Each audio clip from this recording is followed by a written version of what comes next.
Assalamualaikum warahmatullahi wabarakatuh. Jumpa lagi di program Mata Lokal Pemilih. Program mengenai dinamika perpolitikan terutama menjelang pemilu 2024. Nah, kali ini saya kedatangan tamu yang istimewa. Beliau adalah Bang Sulaiman. Beliau adalah ketua divisi ya, komisioner Bawaslu di divisi hukum dan penyelesaian sengketa gitu. Bawaslu Provinsi Kalimantan Utara. Nah, di Budar kita nanti akan bincang-bincang mengenai apa sih sudah dilakukan oleh Bawaslu Kaltara, terutama di hari-hari yang cukup padat kini Bang Sulaiman ya.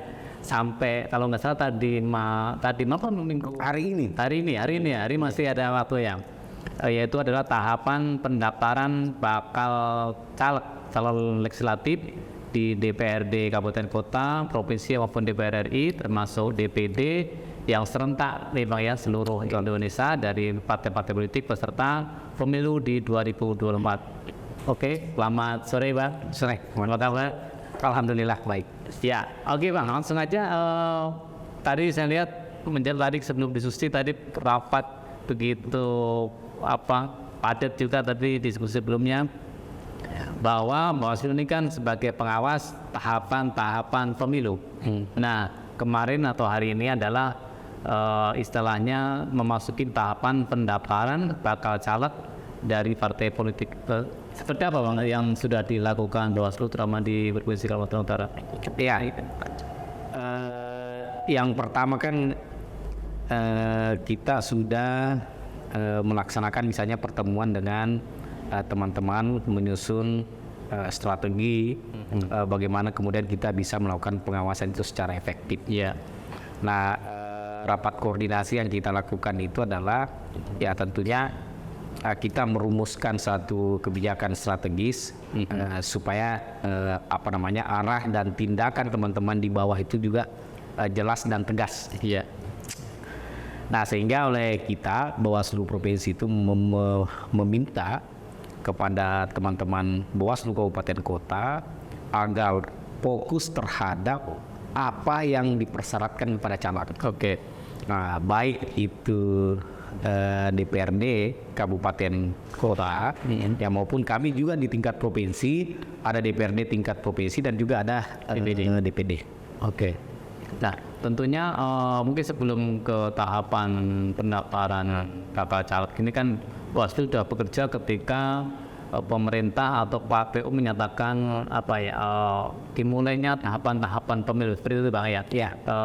Mungkin dari sejak kalau nggak salah Mei di 2022 lalu ya itu dimulai, apa sih yang sudah tadi tahapan-tahapan yang sudah dilakukan KPU dan Bawaslu juga melakukan apa yang sudah selama ini? Di tahun 2022 itu kan kita fokusnya itu berkaitan dengan pendaftaran kepesertaan partai politik. Oke. Ya. Dan juga masuk tahapan tahapan dukungan penyerahan dukungan khusus untuk persyaratan perseorangan calon anggota DPD. Oh iya. Nah, gitu. Jadi sebelumnya itu kita fokus kepada teman-teman partai politik dan juga teman-teman KPU dalam hal melakukan pengawasan terhadap proses persyaratan keadministrasian.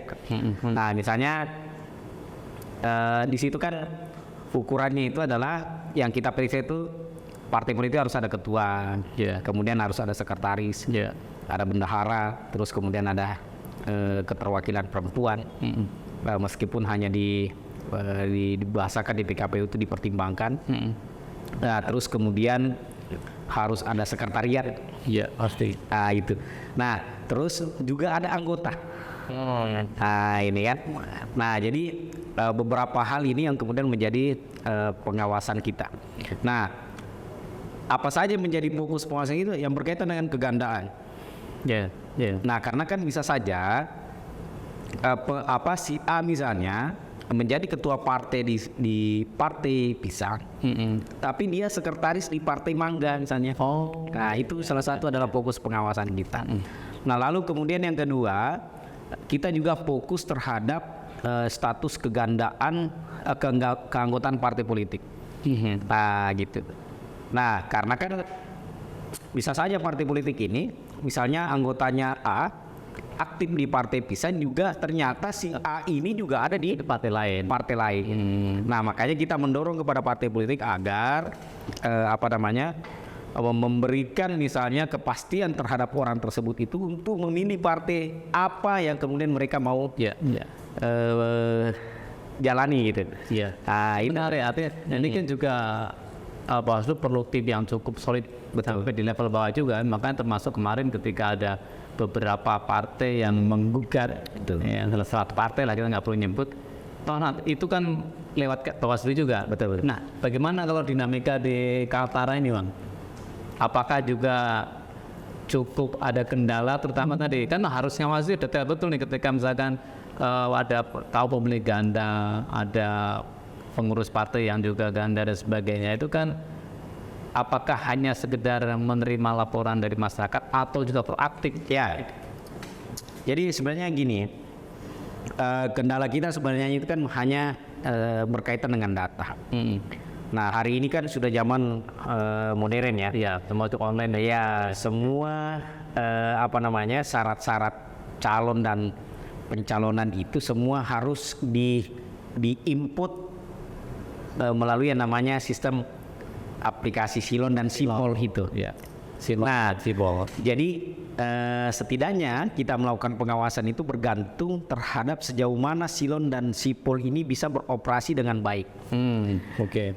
Yang dimiliki oleh teman-teman KPU, dan kalaupun bisa beroperasi dengan baik, sejauh mana juga Silon ini bisa membukakan data kita itu seluas-luasnya dengan baik. Nah, kendala kita di lapangan itu sebenarnya hanya berkaitan dengan data. Nah sepanjang data itu ada maka kita akan lebih luas melakukan pengawasan. Misalnya kita bisa melakukan proses audit, semua data-data yang dimiliki oleh partai politik. Misalnya juga kita bisa melakukan sensus, sampling keanggotaan yang dimiliki oleh teman-teman partai politik pada saat itu. Nah sampling ini tujuannya adalah untuk memastikan nih orang yang kita sudah pilih ini berapa persen. Kemudian kita pastikan. Nah, nanti setelah kemudian kita melakukan sampling itu, dan ketika kita menemukan bahwa yang bersangkutan tidak benar informasi yang sudah ditetapkan oleh teman, maka itu akan berpengaruh terhadap semua data yang ada. Iya. Nah, sistem kerjaan ini selama ini kan berbarengan ya. Artinya ketika KPU turun ke bawah, Bawaslu juga turun ke bawah. Ini juga dalam proses pendaftaran bakal caleg juga ikut mengawal di dalamnya. Betul. Ada nggak misalkan juga namanya pengawas ini kan cari sesuatu nih, artinya ada sinyal-sinyal yang memang kayak mungkin bukan kasus sih, kejadian di Nunukan misalkan. Sampai KPU bilang ya cuy susu dulu kan ada tahapannya Gimana untuk mensinergikan antara Bawaslu sebagai pengawas ya cukup independen juga, KPU sebagai penyelenggara KPU yang dia punya tugas dan kewenangan yang dilakukan. Sebenarnya kalau kita kan prinsip kerja kita itu kan tetap berpedoman kepada aturan yang tertulis. Apa yang dituliskan maka itulah kita. Kita ini penyelenggara sebenarnya tidak diminta untuk kemudian melakukan semacam terobosan hukum dalam hal tidak ada tertulis di aturan, kemudian kita memperbolehkan untuk tindakan itu. Nah, kita prinsipnya misalnya ketika ada perbedaan, maka yang kita lakukan itu adalah kita berkoordinasi secara lisan. Kita tegur, kita sampaikan kepada teman-teman KPU bahwa yang teman-teman lakukan itu tidak ada di dalam aturan. Nah, kalau misalnya itu tidak dijalankan, maka mau tidak mau kita mengeluarkan yang namanya surat peringatan. Nah, surat peringatan ini bahwa sampean itu tidak menjalankan sesuai dengan tata cara, prosedur dan mekanisme berdasarkan aturan yang ada. Kalaupun teman-teman masih misalnya tidak anggap mengindahkan lah apa yang kita inginkan sesuai dengan peraturan perundang-undangan, maka Bawaslu mengambil tindakan yang namanya penanganan pelanggaran. Ya. Nah itu, jadi kita sebenarnya sudah ada step by step sebenarnya. Oke. Mas. Artinya kita yang pertama yang kita lakukan itu adalah langkah-langkah pencegahan.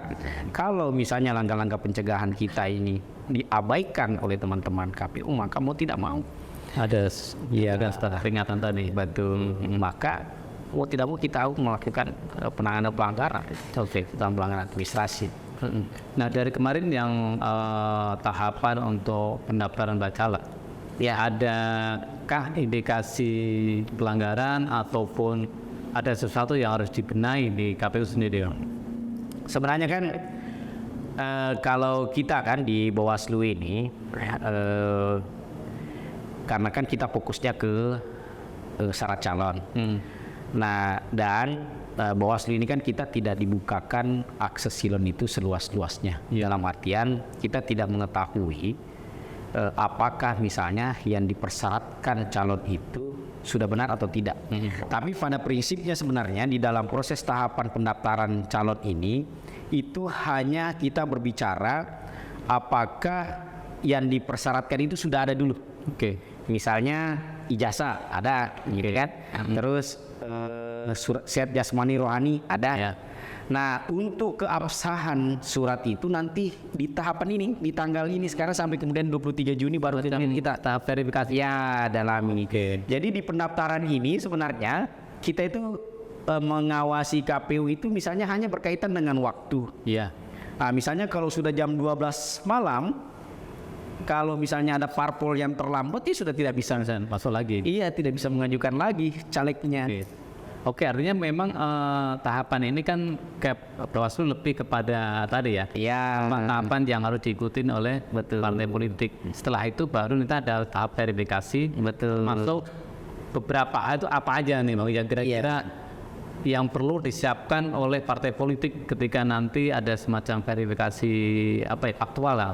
Ya, paling perbaikan-perbaikan yang dilakukan oleh teman-teman partai politik. Kalau misalnya di dalam proses pemeriksaan administrasi syarat calon itu oleh KPU berpendapat bahwa syarat calon dari caleg ini tidak sesuai dengan apa yang termaktub di dalam PKPU tersebut. Oke. Nah, kalau misalkan ijazah nih agak seringan rame nih. Ya. Itu verifikasinya memang sedetail sampai ke sekolah-sekolah yang bersangkutan atau nunggu ketika mereka udah jadi? Karena kan banyak Bapak caleg nih. Apakah nanti Bawaslu akan semua atau sistem sampling juga atau gimana? Kalau itu contoh, atau misalnya jasa dulu deh. Iya. Sebenarnya kalau ditanyakan gitu, kalau bisa semuanya lebih baik. Iya. Nah, cuma kan kalau kita berbicara tahapan ini, maka saya hal yang sulit lah untuk kemudian bisa dijangkau karena kita berbicara kalkulasi 18 kali 35 orang. Itu sudah berapa ratus tuh. Nah, sementara tahapan verifikasi administrasi kita cuma sekitar 30 hari lebih. Nah, atau 40 hari. Nah, anggaplah satu ijazah itu kita lakukan pemeriksaan 1 hari kan enggak. Betul, nggak mungkin kan. Apalagi kalau sekolahnya di luar daerah segala macam. Ya, kayak kita Bawaslu juga menerima pengaduan kan ya? Oh iya, pengaduan dari masyarakat kan. Artinya masyarakat juga diminta proaktif lah. Ketika memang mengetahui ada indikasi-indikasi pelanggaran atau penyalahgunaan apapun, bisa melapor ke Bawaslu. Betul? Sistemnya seperti apa? Ada semacam posko pengaduan hotline gitu? Iya. Ini sebenarnya instruksi Bawaslu RI. Bawaslu Republik Indonesia itu menginstruksikan kepada seluruh jajaran di tingkat bawah itu untuk membuat yang namanya posko pengaduan. Jadi jangankan posko untuk pelaporan, tapi juga posko ketika misalnya ada para caleg ini yang kemudian merasa berbeda misalnya penafsirannya terhadap apa yang di dalam ketentuan peraturan perundang-undangan. Itu partai politik bisa kita terima. Dia bisa konsultasi kepada kita. Seperti apa misalnya maksudnya tidak pernah dipidana misalnya. Ya. Nah itu kan, Ya. maksudnya misalnya pidana apa yang dimaksud sih sebenarnya yang dilarang itu. Nah itu bisa teman-teman caleg itu bisa fokus saja pada kita. Iya. Dan juga masyarakat bisa secara luas bisa melaporkan misalnya kepada caleg ketika misalnya nanti ini sudah ada keputusan KPU tentang daftar calon sementara, itu kan ada tanggapan masyarakat tuh. Iya. Nah anggaplah misalnya masyarakat mengetahui ada caleg ini yang memalsukan dokumen dan seterusnya, itu masyarakat bisa datang ke bos untuk buat laporan Melalui posko pengaduan tadi. ya posko pengaduan itu tadi. Oke. Dan itu kan nanti kan berlaku cukup panjang sampai nanti pas pelaksanaan coblosan, kampanye, coblosan, dan sampai penghitungan suara dan sebagainya. Betul. Bahkan sampai mereka misalnya sudah duduk sebagai legislatif, kalau misalnya laporan itu ada maka tetap diproses oleh Bawaslu. Iya. Nah ini menarik juga, artinya menjadi informasi kepada masyarakat karena mungkin ya keterbatasan Bawaslu sendiri ya. Ya. Dari sisi personil kan terbatas. Sangat terbatas sekali. Nanti peran serta masyarakat juga perlu sekali untuk menyampaikan aspirasi atau aduan-aduan kepada Bawaslu. Nah tentunya juga kaidah-kaidah apa yang perlu masyarakat ketahui ketika mereka mau menyampaikan atau mengadu sesuatu. Seperti apa nih Bang Sulaiman? Ya sebenarnya masyarakat itu kita memberikan tempat khusus sebenarnya kepada Bawaslu itu. Kalau mereka datang untuk melapor, itu kita bisa meminta kepada mereka mereka bisa meminta kepada Bawaslu identitas mereka itu dirahasiakan. Oke. Jadi banyak sekali. Jadi sebenarnya masyarakat datang ke Bawaslu itu tidak harus sebagai pelapor, tapi cukup menginformasikan bahwa di sana ada kejadian. Nah, namun yang paling bagus sebenarnya pada saat menginformasikan itu ada data-data kuat yang kemudian bisa setidaknya ada dugaan sementara lah bahwa yang bersangkutan melakukan dugaan pelanggaran. Ya. Nah, gitu. Jadi kita berikan tempat khusus, bisa mereka langsung terbuka sebagai pelapor, bisa juga kita mereka meminta untuk informasikan. Ya, gitu. Ya. Oke, ini kan ini salah satu untuk memperingan betul ya Bawaslu juga. Oke, Bang. Jadi nanti setelah ini Bawaslu dengan tim akan mengawal verifikasi data dokumen para bakal caleg ya dari tim ini ya. Ya. Itu sampai bulan Tanggal 23 Juni. Iya. Oke. Nah itu kalau sudah selesai baru nanti verifikasi hasilnya untuk penetapan sebagai caleg. Atau masih tahapan lagi? Masih panjang. Karena kan baru DCS dulu, nanti DCS itu ada tanggapan masyarakat. Iya. Nanti baru penyusunan DPT, DCT, daftar calon tetap. Setelah itu ada tanggapan masyarakat, setelah itu baru penetapan. Masih panjang sampai kemudian dia November. Tanggal 3 November itu baru kemudian Ada penetapan DCT, daftar calon tetap partai politik dan juga DPD. prosesnya cukup panjang dan melelahkan juga nih. Dan dinamikanya Bang itu kita juga cukup kuat karena tidak semua yang diinginkan oleh teman-teman partai politik, tidak semua yang diinginkan oleh teman-teman DPD itu sesuai dengan harapannya dia yang dinilai secara administrasi oleh teman-teman KPU. Oke. Nah, misalnya kan ada beberapa nih kabupaten kota di Kaltara ini yang kemudian teman-teman KPU itu mengembalikan permohonan pendaftarannya karena mungkin oleh teman-teman KPU menilai bahwa yang dipersyaratkan itu tidak lengkap berkasnya. Betul. Nah, sehingga dikembalikan. Maka kalau ada teman-teman dari partai politik yang kemudian datanya itu dikembalikan oleh KPU, maka mau tidak mau Bawaslu lah kemudian tempat untuk berlabuh meminta untuk mencari keadilan. Maka potensi untuk mengajukan penyelesaian sengketa atau misalnya sebagai orang yang melaporkan adanya dugaan pelanggaran yang dilakukan oleh teman-teman KPU itu sangat tinggi. Oke. Nah, maka atmosfer kita itu bukan hanya sekedar melakukan pengawasan, tapi juga kita melakukan penindakan pelanggaran itu tadi.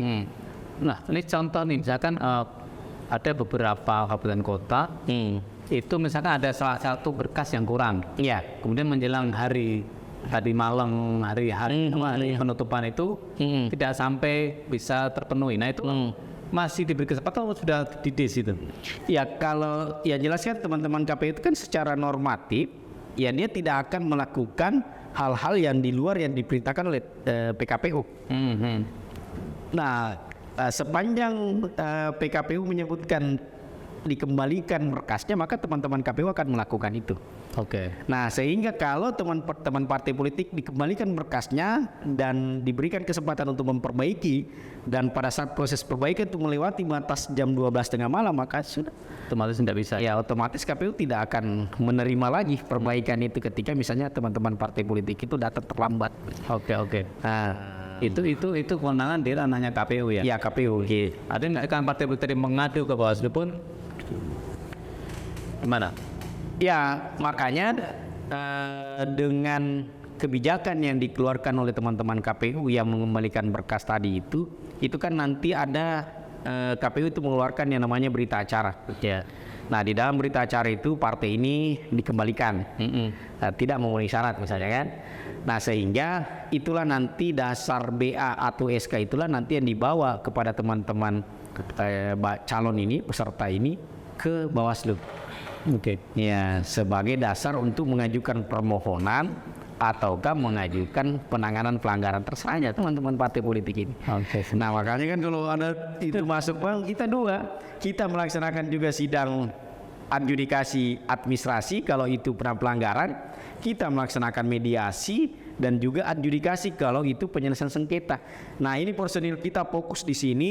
Nah, belum lagi misalnya ada tahapan juga berjalan berkaitan dengan verifikasi administrasi. Sementara personil juga kita butuh di sini. Batas juga. Jadi makanya kita akan semakin pusing ketika misalnya teman-teman partai politik itu banyak yang tidak diakomodir oleh teman-teman KPU. Oke, nanti semakin menarik ya, Pak. Mas Sulaiman, kalau sistem kerja nih kan Bawaslu itu ada di kabupaten kota, provinsi, atau di level kecamatan? Ada juga ya, Panwascam.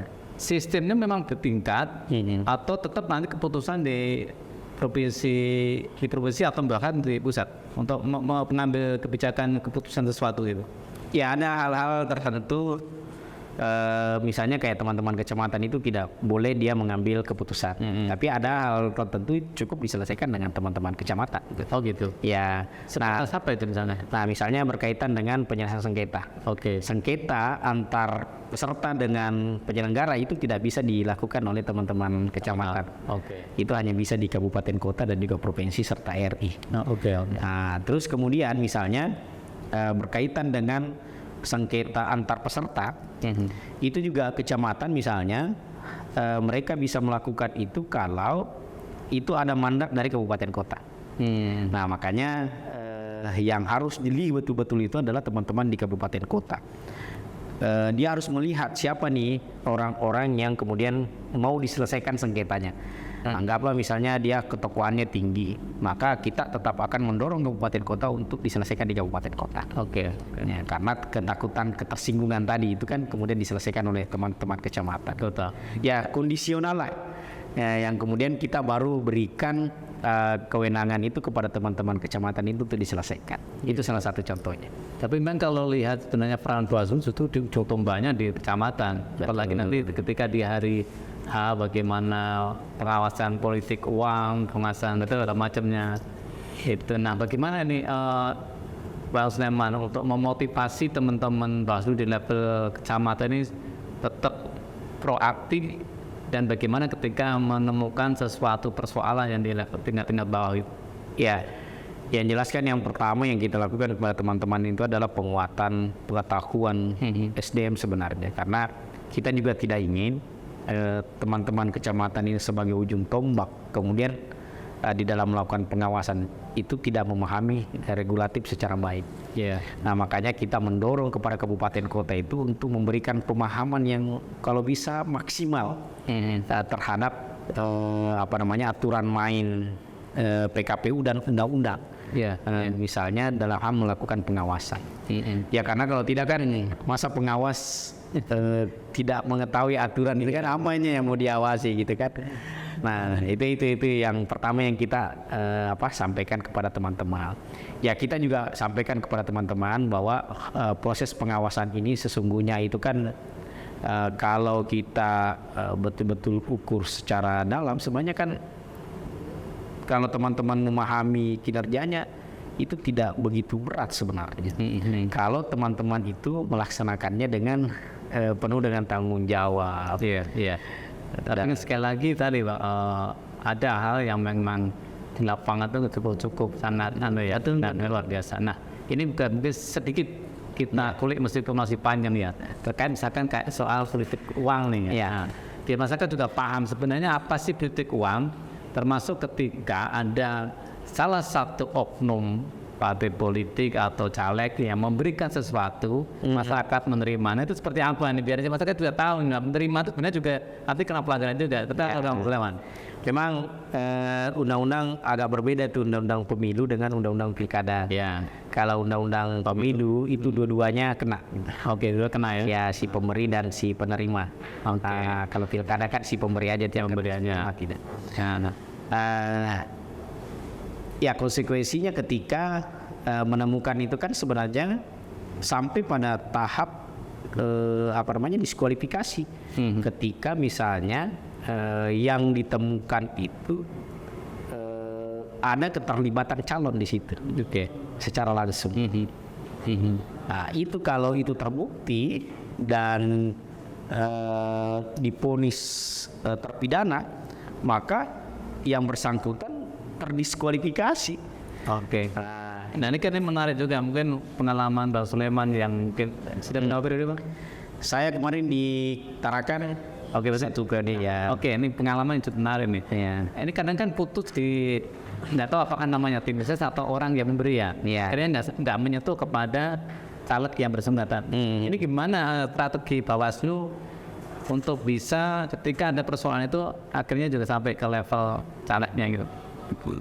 Memang ya itu pekerjaan berat lah menurut kita. Tapi yang jelas kan ukurannya kita itu kan sebenarnya adalah semua tim ini kan ada surat timnya lah.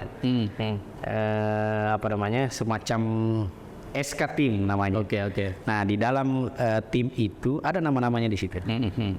Nah, terus ada lagi misalnya seperti rayon-rayonnya ada di bawah. Misalnya apa sih namanya? Nah, itu juga ada SK-nya. Oh, jadi masing-masing rayon itu ada. Iya. Oh. Jadi Itu per kabupaten kota atau per kecamatan? sampai tingkat desa ada. Desa ada. Iya, tergantung partai kemudian Satu membuka. tim berapa orang? Bisa sampai ratusan. Oke. Nah, Berarti tidak hanya melibatkan masyarakat juga dong? banyak masyarakat dilibat. Nah, makanya kita sebenarnya cara menilai bahwa yang melakukan manipolitik itu tim atau tidak ya sebenarnya berdasarkan SK itu. Jadi kadang masyarakat ini kan kok apa nih Bawaslu misalnya, kok itu kan nyata-nyata tim tuh. Ya mungkin kalau perspektif kecamatannya masyarakat mengatakan bahwa itu tim. Tapi kan kita kan tidak boleh menjudge orang bahwa itu benar-benar tim. Oke. Nah, dasarnya kita melihat bahwa orang itu tim ya ada di SK itu tadi, karena kan kita meminta nih, teman-teman KPU itu kan meminta mana timmu. Oh, sorry, berarti timnya maksudnya tim dari caleg tadi ya? Iya, tim dari partai. Nah, tim dari partai itu kemudian turun dan disitulah nanti kemudian kita mencocokkan nama itu. Misalnya si A yang melakukan manipolitik. Nah, apakah si A ini ada namanya di tim itu? Dan tim itu dilaporkan ke Bawaslu ya? Ya, dilaporkan di kita. Itu sampai ke kita data-data itu. Nah, artinya ketika yang melakukan itu adalah tim atau tim, berarti tarihan ke atasnya adalah partai atau caleg. Iya, atau partai. Dan itu kita bisa berikan sanksi loh kepada partai politik ya di tingkat lokal. Itu misalnya sanksinya itu bisa sanksi administrasi yang kita tidak memberikan misalnya ruang mereka itu untuk berkampanye. Oke.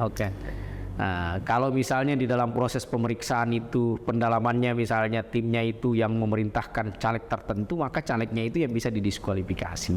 Iya. Menarik, artinya juga masyarakat perlu juga waspada partai politik. Tapi sekali lagi imbuhan sih Bang Sulaiman ya, bahwa bagaimanapun politik uang itu tidak baik. Iya kan. Nah, mungkin silakan Bang Sulaiman, seharusnya apa sih yang harus dilakukan oleh partai politik, caleg maupun masyarakat ketika menghadapi seperti itu, Pak? Silakan. Ya, kalau saya sebenarnya lebih ke masyarakat ya yang pertama. Jadi sebenarnya partisipasi masyarakat itu di dalam pesta demokrasi itu sangat dibutuhkan ya. Nah, partisipasi masyarakat yang dimaksudkan di situ bukan hanya sekedar dia datang ke TPS memberikan suaranya gitu kan, tapi partisipasi masyarakat yang dimaksudkan di sini adalah mereka itu aktif menyampaikan kepada masyarakat yang lainnya untuk tidak melakukan misalnya kejahatan demokrasi. Kejahatan demokrasi yang dimaksudkan itu adalah politik uang, politisasi sara, misalnya kan, black campaign dan seterusnya itu. Nah, itu yang seharusnya yang dilakukan oleh masyarakat ya, karena kan ya kita tahu bahwa pemimpin yang lahir misalnya dari hal-hal yang itu tadi itu kan pasti kecenderungannya adalah pemimpin yang tidak bertanggung jawab dan buruk. Nah, sehingga ini kan harus berangkat dari situ. Dan sebenarnya kalau masyarakat sudah bisa sampai pada tataran itu misalnya, maka teman-teman partai politik pun sebenarnya kalau dia mau melakukan itu akan kesulitan. Kepada siapa mereka kemudian mau menyalurkan misalnya dananya atau politik uangnya ketika misalnya masyarakat itu tidak namun kan itu agak sulit lah ya. Sehingga kemudian ya selain daripada masyarakat juga seharusnya ya kita meminta kepada teman-teman caleg apa dan lain sebagainya ini yang di tataran partai politik ini kan mainannya itu adalah mainan di program. Iya, betul. Iya, main pada misi apa gitu kan. Misi, terus kemudian apa yang kira-kira penting nih untuk kemudian kita bangun di Kaltara ini. Nah, itulah yang seharusnya dijual oleh teman-teman para caleg ini, bukan yang punya duit yang duduk gitu kan. Nah, ini justru malah merepotkan kita semua. Iya, jadi kayak semuanya di politik dagang sapi. Tapi saya sepakatnya bahwa pesta politik itu jangan disederai dengan hal-hal yang sebenarnya tidak benar. Sekali lagi kepada masyarakat pemilih tentunya harus cerdas juga. Nah, satu lagi Bang, terkait tadi ada menyebut sedikit black campaign ya. Sekarang ini kan eranya media sosial. Betul.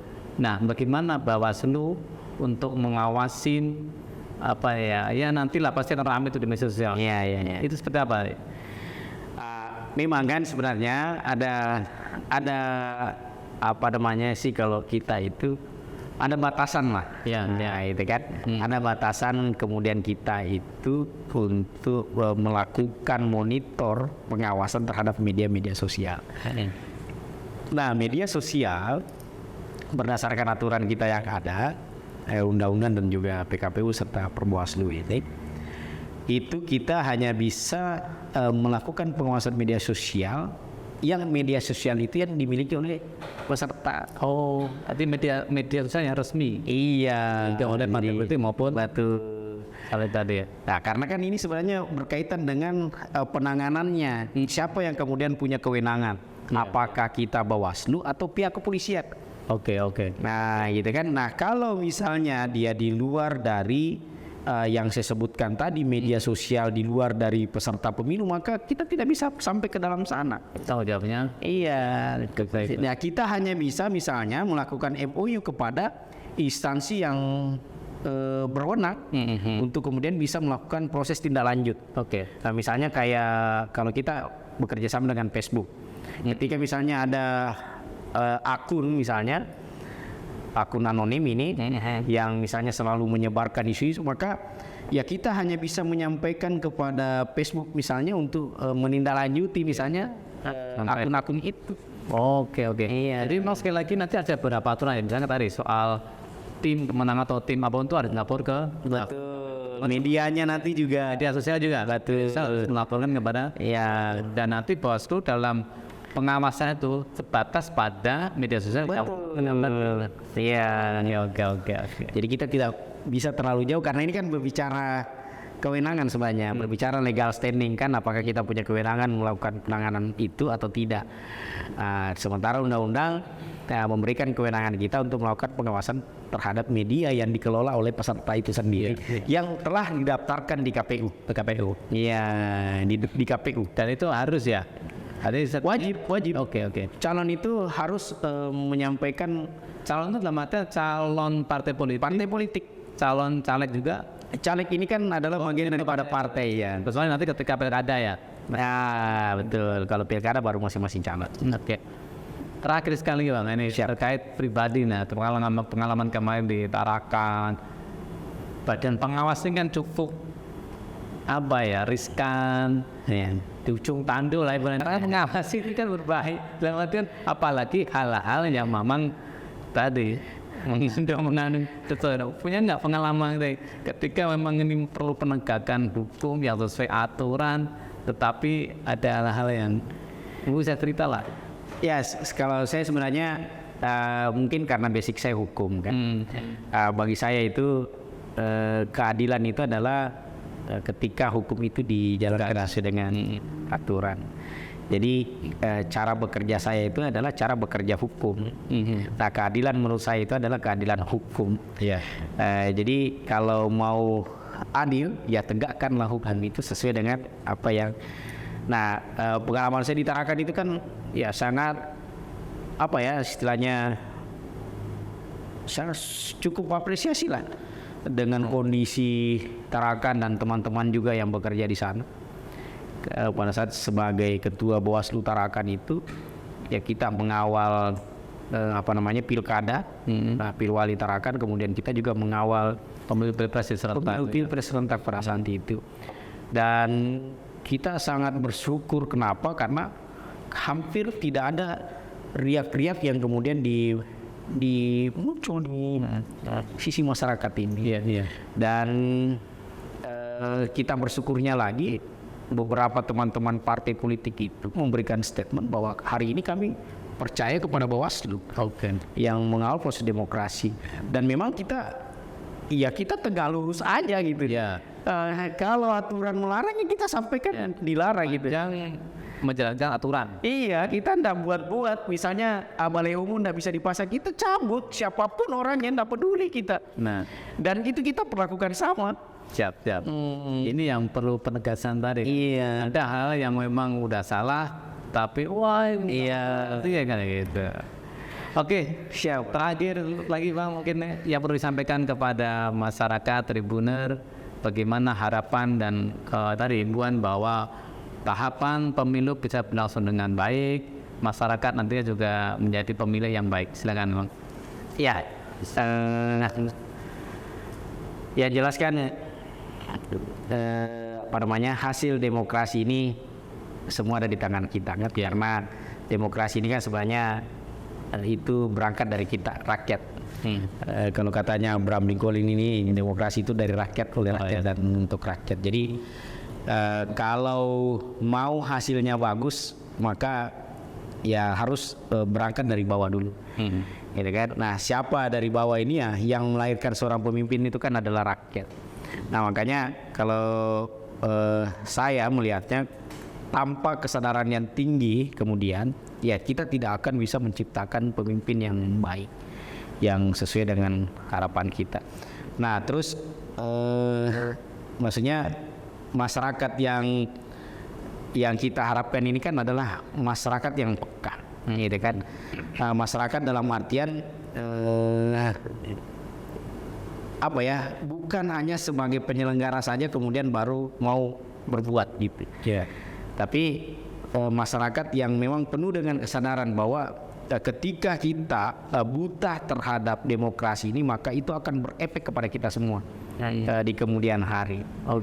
Nah, sehingga kita Bawaslu tentunya sangat berharap keaktifan masyarakat ini sangat kita butuhkan untuk meluruskan semua persoalan-persoalan yang ada. Aktif datang ke Bawaslu untuk melaporkan misalnya kan.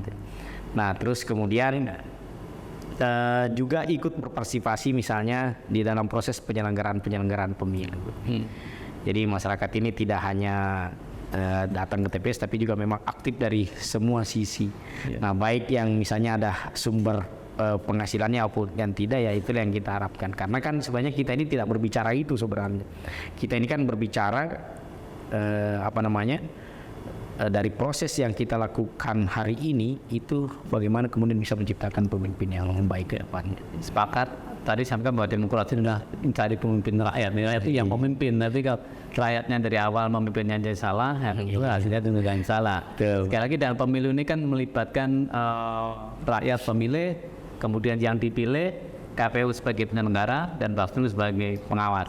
Nah, semua komponen ini harus sama-sama menjalankan tugas posisinya dengan baik. Insya Allah kita akan mencarikan wakil-wakil rakyat dan pemimpin kita yang cukup baik. Terima kasih Syekh Sulaiman. Semoga diskusi kita bermanfaat.